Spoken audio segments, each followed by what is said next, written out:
మా కాడ బాగా పడ్డది గడ్డలు బాగా. అందుకే నీ బయటికి పోయి ఏరుకొని వచ్చిన. తిన్నాము, డాడీకి ఒకటి ఇచ్చిన, నాన్నకి ఒకటి ఇచ్చిన, మమ్మీకి ఒకటి ఇచ్చిన, నేను కూడా తిన్నా. హాయ్. ఇంకా నేను వానలో తడిచిన. మస్తు ఆడుకున్నా. మీ దగ్గర వర్షం పడిందా? మీ కాడ వర్షం పడిందా? వీడియో చూస్తుంటేనే అర్థమైపోతుంది కదా. మా దగ్గర అయితే వడగండ్ల వాన అయితే పడ్డది. చూడండి ఐస్ క్యూబ్స్ ఎంత నీట్గా క్లీన్గా వైట్గా ఉన్నాయో. నేనైతే ఫస్ట్ టైం చూడడం ఇది. నమ్మినా నమ్మకపోయినా చాలామంది అయితే నమ్మరు.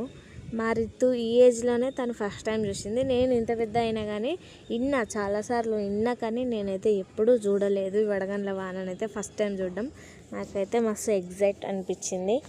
ఇక నేను వీడియో తీస్తుంటే మా రితు అయితే ఫుల్ ఎంజాయ్ చేసింది.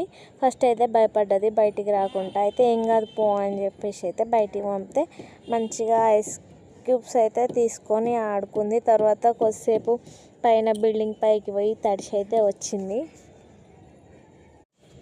మరి మీరుండే దగ్గర మీ ప్లేసెస్లో వాన పడ్డదా లేదా నాకైతే కామెంట్ చేసి చెప్పండి. ఇక్కడ చూడండి మా రితు పైకి వెళ్ళి ఫుల్గా ఆడుకొని అయితే వచ్చేసింది. ఒక్కతే ఏం లేదు, కింద వాళ్ళ అన్న వాళ్ళతో అయితే కలిసిపోయింది. మస్తు ఆడుకొని వచ్చింది. అయితే ఫస్ట్ హాఫ్ కొద్దిసేపు అయితే పడి ఆగింది. తర్వాత మా రితు డ్రెస్ చేంజ్ చేసుకుంది, అంత అయిపోయింది.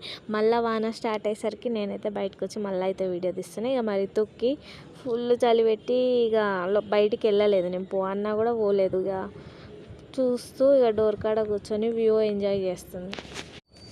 ఇన్ని రోజులు మనల్ని అయితే ఎండ అయితే ఫుట్బాల్ అయితే ఆడేసుకుంది. అందుకే కొంచెం ఇంటర్వెల్ ఇద్దాము అన్నట్టుగా అయితే మనకి వర్షం అయితే పడిందని అనుకోవాలి. సో ఇన్ని రోజుల ఎండంతా పక్కన పెడితే ఒక్కసారి వర్షం పడేసరికి మొత్తం వాతావరణం అంతా మా సైడ్ అయితే చల్లగా అయిపోయింది. చాలా బాగుంది. చూడాలి నెక్స్ట్ మళ్ళీ ఎండలకైతే తట్టుకోవాలి. ఎండలు కొడుతూనే ఉండాలి. ఇట్లా మధ్య మధ్యలో వాన అయితే పడితే కొంచెం రిలీఫ్గా అనిపిస్తుంది కదా. వీడియో నచ్చితే లైక్ చేయండి, షేర్ చేయండి, సబ్స్క్రైబ్ చేయడం మాత్రం మర్చిపోకండి. నేచర్ ఇచ్చే హ్యాపీనెస్ వచ్చినప్పుడే ఎంజాయ్ చేయాలి కదా.